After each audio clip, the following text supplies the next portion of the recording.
1 Desember 1956, untuk pertama kalinya Dwi Tunggal berubah menjadi Dwi Tanggal. Hatta mengundurkan diri sebagai Wakil Presiden Republik Indonesia karena tak lagi mampu meneruskan saling silang selisih dengan Soekarno. Hatta yang dikenal sebagai pembaca buku yang ulet itu kemudian menjadi rakyat biasa yang mengkritisi kebijakan-kebijakan Soekarno dan akhirnya melahirkan buku berjudul Kedaulatan Rakyat, Otonomi, dan Demokrasi yang dalam salah satu subjudul pembahasannya mengenai demokrasi kita. Pembahasan tersebut ditujukan kepada Soekarno. Esai itu sebelumnya pernah terbit dalam Harian Panji Masyarakat pimpinan Buya Hamka yang tak lama setelah terbitannya itu, koran itu pun diberedel. Dalam bukunya ini, Muhammad Hatta tidak sekedar mengkritisi tetapi memberikan pandangan serta penjelasan perihal apa itu kedaulatan rakyat yang perlu tetap dan terus diperjuangkan. Menerangkan perihal ekonomi sebagai keniscayaan dalam mengelola negara seluas Indonesia dan demokrasi yang seperti apa yang perlu kita gunakan untuk mencapai kesejahteraan sosial. Hatta dengan begitu jelas menegaskan maksud dari kedaulatan rakyat, bahwa rakyatlah pemenang kekuasaan seutuhnya. Tanpa rakyat, maka tak ada negara. Tanpa adanya kehendak rakyat, maka roda pemerintahan penguasa tidak bisa berjalan. Betapa pentingnya posisi rakyat hingga Hatta menyebutkan rakyat adalah sesuatu yang kekal dan tak tergantikan. Dalam buku kecilnya ini, Hatta membawa kita terlebih dahulu untuk memahami bahwa keruntuhan sebuah kekuasaan didasari dari tidak adanya kedaulatan rakyat secara politik dan juga ekonomi. Kedaulatan politik penting, tetapi untuk rakyat Indonesia, kedaulatan ekonomi yang paling dibutuhkan. Sebab tidak bakalan ada politik berdaulat jika rakyat tidak sejahtera secara ekonomi. Untuk mencapai sebuah kedaulatan rakyat, tentu perlu ditunjang dengan berdaulatnya dua hal tersebut. Nah, cara untuk mencapainya, rakyat harus memilih bermusyawarah mufakat dalam setiap persoalan dan bergotong royong untuk saling membantu. Hatta juga menyinggung sebab dari tidak kuat dan runtuhnya pemerintahan kerajaan. Menurut Hatta, rakyat yang hanya dijadikan sebatas pelayan akan tidak memiliki tanggung jawab kepada kerajaan karena kerajaan dianggap sebagai beban. Kepemimpinan yang menindas dalam sistem feodalisme adalah jawaban dari keruntuhan era kerajaan tersebut. Nah, demokrasi ekonomi dalam pandangan Hatta adalah tidak adanya lagi yang mengatur ekonomi secara individualis atau bebas merdeka, atau dalam hal ini disebut sebagai laissez-faire. Dalam hal ini tidak diperkenankan sekelompok kecil masyarakat mengatur secara bebas ekonomi negara, tetapi ekonomi yang diatur atau ordering dengan memiliki perencanaan yang jelas yang dilakukan oleh perangkat negara. Dalam hal ini pemerintahan yang terpilih. Rakyat kelas bawah atau buruh misalnya juga harus ikut terlibat dalam penentuan dan pembagian alat produksi dengan rakyat kelas atas. Sehingga dari sini kita melihat pandangan ekonomi Hatta yang lebih mengarah ke sosialisme. Dalam bagian ini, Hatta merespon gerakan-gerakan pergolakan di bawah.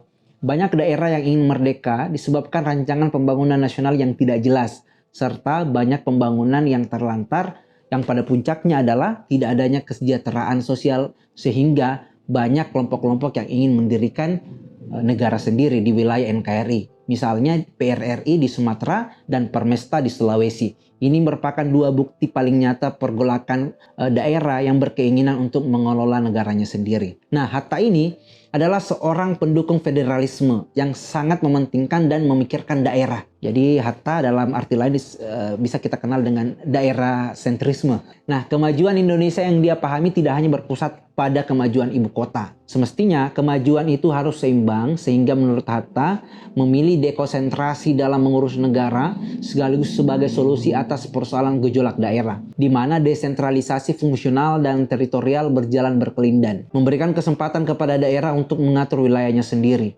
Namun Hatta juga memiliki ketakutan desentralisasi, yakni persoalan daerah tingkat provinsi yang dianggap sebagai bagian hierarki yang dalam pemerintahan adalah bukan demokrasi. Sebab itu adalah peninggalan Belanda. Terlalu banyak tingkatan akan menghambat laju desentralisasi karena memiliki keluasan otoritas yang membuat otonomi kabupaten akan berkurang. Terlebih lagi desa, pasti akan hilang.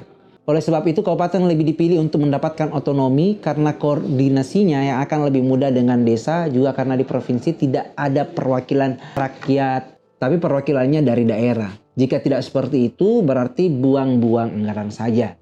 Tetapi perwakilannya dari daerah. Jika tidak seperti itu berarti buang-buang anggaran saja. Makanya sekali lagi Hatta memilih kabupaten sebagai tingkat wilayah yang lebih pas dan berhak untuk mendapatkan otonomi. 10 tahun selepas Indonesia merdeka, persoalan demokrasi bangsa adalah ketidaksesuaian antara idealisme dan realita. Realita seakan makin menjauh dari idealisme demokrasi yang sebenarnya. Dalam bagian ini, Hatta mengkritik Soekarno. Dalam beberapa kasus, Soekarno tidak merepresentasikan demokrasi yang sebetulnya, justru menunjukkan sikap diktatornya. Misalnya dengan Soekarno memubarkan konstituante pilihan rakyat dan membentuk perwakilan rakyat baru. Sebuah tindakan kobdi etat yang semua orang terima kendati sangat mencederai demokrasi. Soekarno berdalih bahwa revolusi belum selesai, sehingga pemubaran itu adalah sebuah langkah revolusioner. Soekarno menolak demokrasi liberal ala barat yang menghendaki pertarungan ideologi secara terbuka dan terang-terangan. Dari hal ini, maka lahirlah apa yang disebut demokrasi terpimpin atau wujud kekuasaan tunggal Soekarno dalam bingkai demokrasi.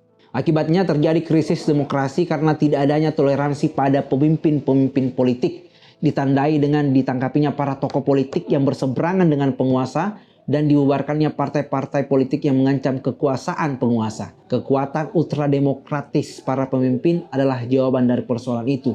Dan itulah awal dari berakhirnya Dewi Tunggal Soekarno-Hatta sebagai representasi dari negara kuat dalam sistem presidensil. Bagi Hatta, krisis demokrasi akan menimbulkan anarki dalam politik dan ekonomi yang menjadi pangkal dari korupsi dan demoralisasi. Demokrasi Indonesia sesungguhnya dan seharusnya menurut Hatta adalah berasaskan kolektivisme, bukan individualisme ala Rousseau yang puncaknya adalah demokrasi sosial. Demokrasi yang bisa berjalan jika adanya keadilan sosial.